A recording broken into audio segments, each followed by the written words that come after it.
سيداتي سادتي، مرحبا بكم حول موضوع جديد إذا شئتم، لأن تناوله سيختلف عن ذي قبل. هذه المرة سنتناول بعض الفصول الخاصة بالعلاقة التحالفية الخاصة ما بين الشهيد المهدي بن بركة والمناضل شيخ العرب. نأمل تفاعلكم معنا وموافاتنا بملاحظاتكم، وإذا كان هناك من جديد أو خصاص في استعراض هذه المادة اذكروا لنا هذا الخصاص لنتفاداه مستقبلا، نتفاداه لاحقا. وشكرا لكم وفرجة ممتعة. هذا الجانب المتعلق بالتحالف وأسميه الاضطراري من طرف المهدي بن بركة بشيخ العرب، التحالف حملته ظروف المطاردة الأمنية القوية ضد الشخصين معا من طرف بقايا اللفيف الأجنبي ومرتزقة الحروب الاستعمارية كالجنرال أوفقير والدليمي وغيرهما من المرتزقة الذين انتقلوا في وقت لاحق إلى التآمر المباشر على المؤسسة الملكية مباشرة لإلغائها ربما بعد كان يرتئيان من نظام سياسي لهذا البلد. وعلى كل حال المهدي بن بركة عندما حصلنا على الاستقلال الوطني تسلح بحسن الإرادة وحسن المرامي، فاصطف مع ولي العهد تلميذه السابق في الرياضيات في المعهد المولوي وفي ثانوية مولاي يوسف بالرباط.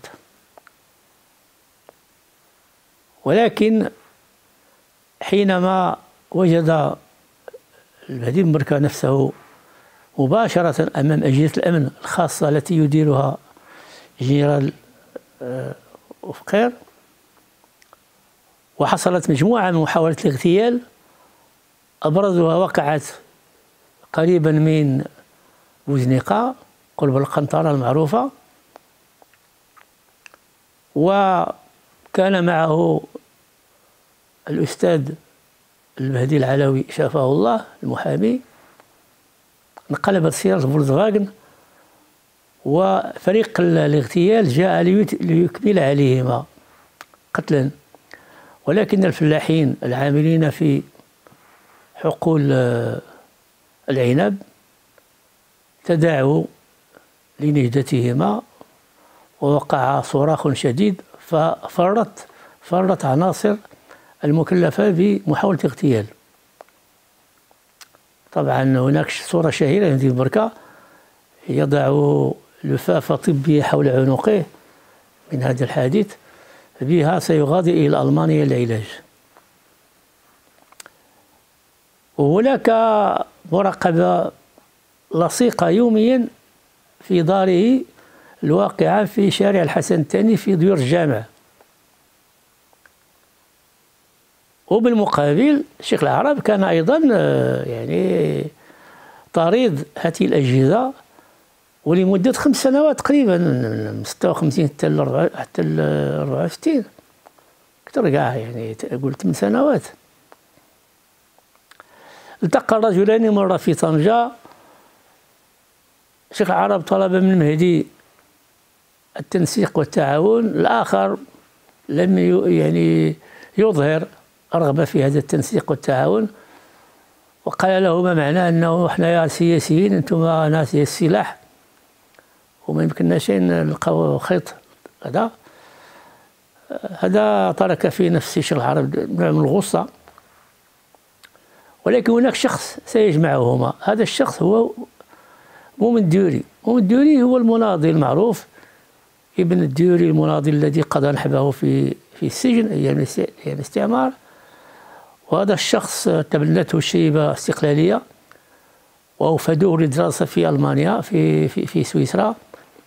كان من الأوائل الحاصلين على دبلوم دراسات العليا في العلوم السياسية. وعندما رجع من سويسرا توجهاته في النقد فلا لم تعجب قادة حزب الاستقلال. فالمهدي كان يعني يحميه من هذه المخاطر الداخلية داخل الحزب، داخل التنظيم.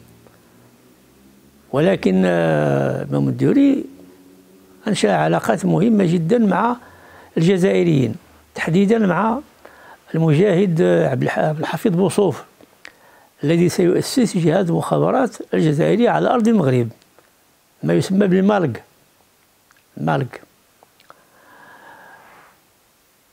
فالشعور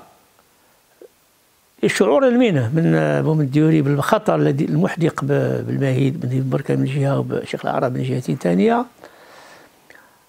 كتب في كتابه رياليتي ماروكين. راه كتب 4 الكتب، وهذا رياليتي ماروكين أقتبس منه لأنه عندي نسخة منه هذه المقاطع. قال إمام الدوري: لقد اقترحت على المناضل الشيخ العرب أن يتعاون وأن ينسق مع نادي بركة، اقتراحه مني وألححت عليه، رغم أنه ذكرني بواقع طنجة، ومع ذلك ألححت أنه الظروف مغايرة. فاتفق الطرفان على اللقاء في الرباط. يتابع إمام الدوري في كتابه رياليتي ماروكين أو حقائق مغربية، يتابع فيقول على أنه اضطر لاستئجار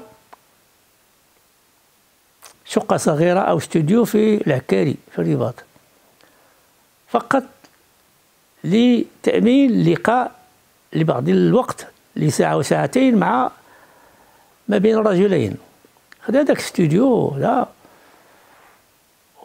والموعد مع المغرب، لأن الشيخ العرب كان ديما هو عنده أسبوع على الزناد، ديما حباب بيت النار. وعلاش كنقولوا أسطورة الشيخ العرب؟ لأنه فعلا شخص يعني مشروع شهيد، لأن شخص حمل السلاح لإعادة الملكية من مدغشقر إلى الرباط، وعندما عادت وأرجعت هي خدام الحماية اللي بداو كيطردوا الشيخ العرب، يعني ولا كلام آخر. فلذلك ما كانش مستعد يحط السلاح إطلاقا. فحواجز الأمن تعرفه، كيعرفوا على أنه أدنى تحرك غادي يطيحوا 6 7 ديال الأرواح في البلاصة، غيطيحوا. السيد يعني الصباح بكري كيصلي ينفل كيخرج 2 رشاشات ولا هذا عنده رصاص باش يقبط معركة لساعات طويلة، الناس غادي يموتوا. لذلك 8 سنوات وكيقول لهم: أنا أدافع عن الثورة المغدورة، حملنا السلاح لإعادة الملكية للبلاد وتقعيد مؤسسات جديدة لدولة الحق والقانون، باش يرجعوا الخونة عاود إلى مقاعدهم بحال فقير وبحال رئيس المحكمة محمد اللعبي يبدا يوزع أحكام ديال الإعدام والمؤبد وأحكام ثقيلة على المناضلين. وفاش كيوقع شي مشكل شي حد كيلقى راسو مفروع بالفلقة وبالضوء عند محمد الغزاوي اللي خلى نفس الجهاز، خلى عنده ديال نفس المرتزقة اللي كانوا من مخبرين وجلادين بقاو في الأمن الوطني ولا في الدرك الملكي. ولذلك على كل حال هذا التعاون الاضطراري وقع. فتلاقوا مع المغرب. الشيخ العرب عنده مسدس اللونغو 1143 دايرو فوق الطبلة والصباطنة ديالو لعند المهدي، والمهدي جالس كيترعاد لأنه منظر. قال: شوف السي المهدي، راه المؤمن قال لي نتعاونوا نخدموا كذا كذا، إلا حقيقة عندك رغبة في التعاون نتعاونوا، ولا بغيتي تلعب بيا شي لعبة هذا راه بيناتنا. هذا المسدس هذا انت اول واحد غيطيح في المسدس هو انت. هذا المسدس هذا المسدس بيننا، هذا اللونغو 9 ملم. لا ولكن قال له: شوف الله يخليك تعاونوا، انا عندي المناضلين ديالي مقاومين مناضلين دوزوا السجن ودوزوا كذا، وانت جيب الفلوس، التنقلات والتغذيه والحركه. ما نكونش حنا راه الظروف اللي كذا. هذيك السنه انا اضطريت نبيع التاكسي ديال اللي عطاوني كمقاوم، بعتها ب1,900,000 فرانك، وعشنا بها عام ونص ولا شي حاجه بالخصاص.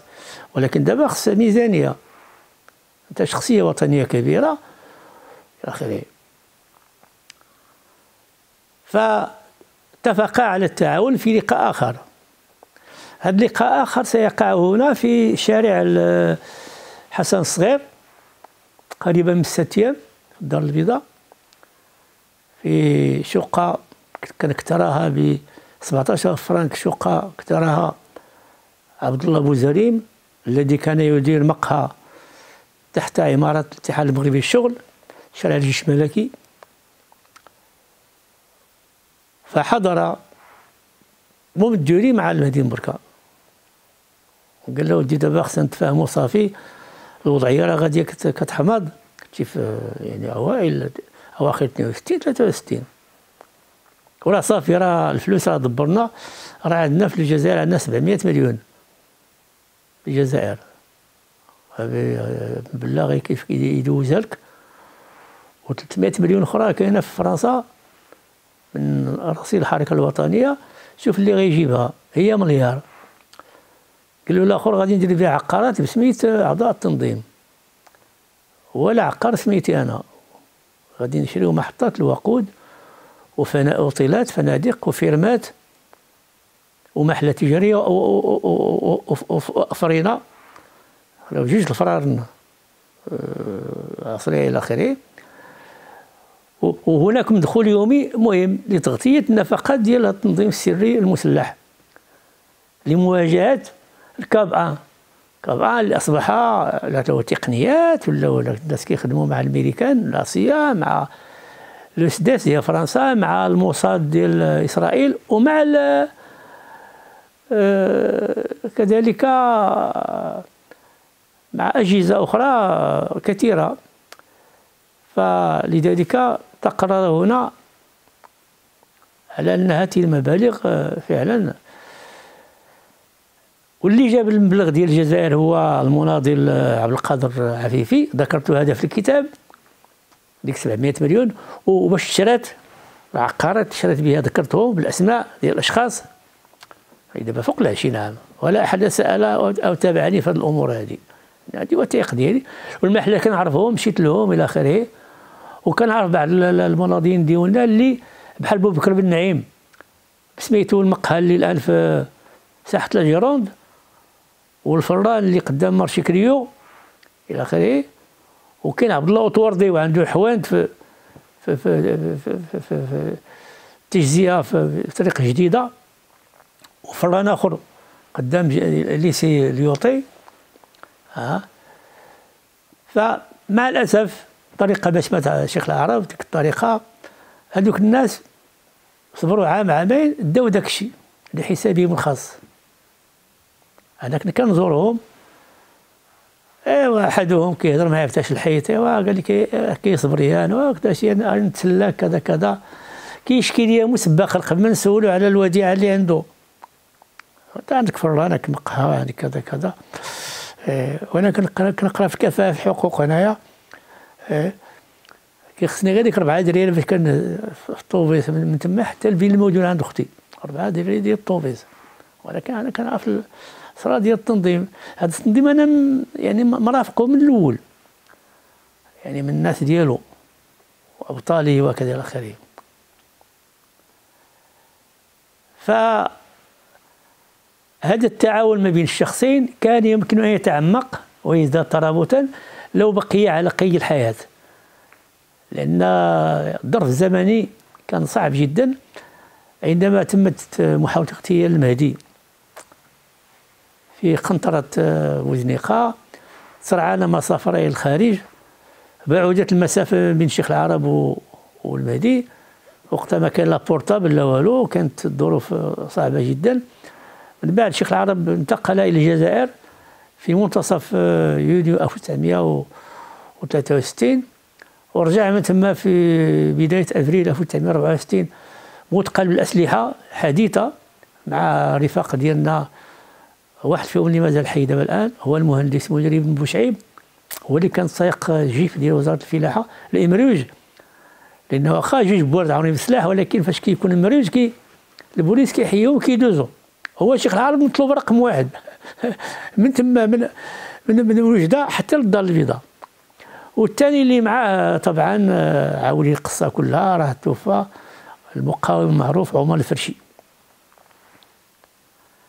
هذه المسافه التباعد ديال الشخصين معا حل دون التنسيق، كما ان المطارده الشديده على شيخ العرب بعد عودته من الجزائر في منتصف يعني في نقول افريل 1964 تصاعدت العمليات التي نفذها ضد الخونة وضد مجموعة من الذين يطاردونه في كل مكان.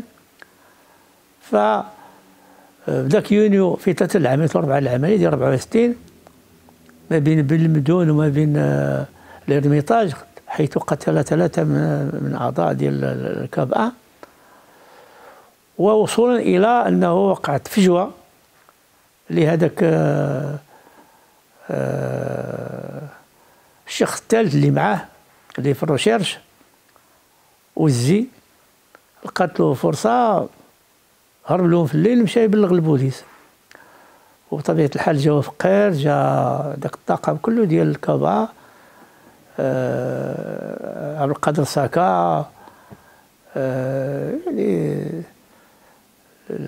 سميتو محمد العشعاشي، عبد الحق العشعاشي، سميتو الثاني هذا اللي اصبح في الدي اس تي كان مساعد للدرس البصري، جميل الحسين وغيرهم، جاو كلهم وكيرغبوا بالهوبالور. السي حماد راه سيدنا بغى يشوفك، وسي حماد في السباته سيدي اعتماد. فطبيعة الحال يعني عارف راسو حصل، بدا يطلق النار، ولكن لعب واحد اللعبه ما صدقاتلوش. انا كعسكري كنعرف هاد اللعيبه هادي. هو لاح عليهم مع 3 4 الصباح قنبله هجوميه. قنبله هجوميه هي عباره عن قنبله صوتيه عندها قشره من المعدن قليل، ولكن كيمكن لك تلوحها وتتبعها. داك باق الناس كيخبيو روسهم، كتربح حتى 50 متر و 60 متر ديال المسافه باش تهرب. هاد القنبله ما كان سيئه التخزين صيانه، تلاحت ولا ما انفجرتش، لقى راسو قطع مسافه طاح الارض، حوصر النيران. ولكن فاش جاو خداو الجثه وداو للمورغ وجابوا خوتو محمد ومبارك هما كيعاودوا لي، وجابوا العدول، لقاو على انه قال هذا خونا هذا احمد، هذا الحرام خوكم. قالوا لي راه طلع باش مات رصاصه من هنا، طلعها من هنا. لان كان ديما كيقولوا صحابو شوفوا راه ما تخافوش عليا، وحده راه موجوده عندي قرطاس راه كاينه.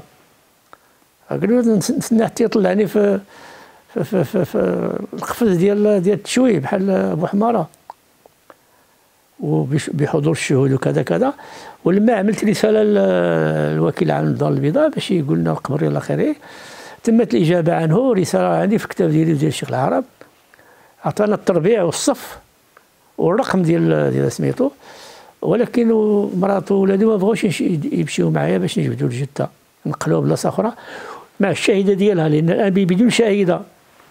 كما حضرت ذات يوم، هذه 50 سنين كما حضرت إعادة يعني النبش على قبر المدني شفيق مدني العور، الذي حضرت الصلاة عليه مرة ثانية ودفن في مقبرة الشهداء.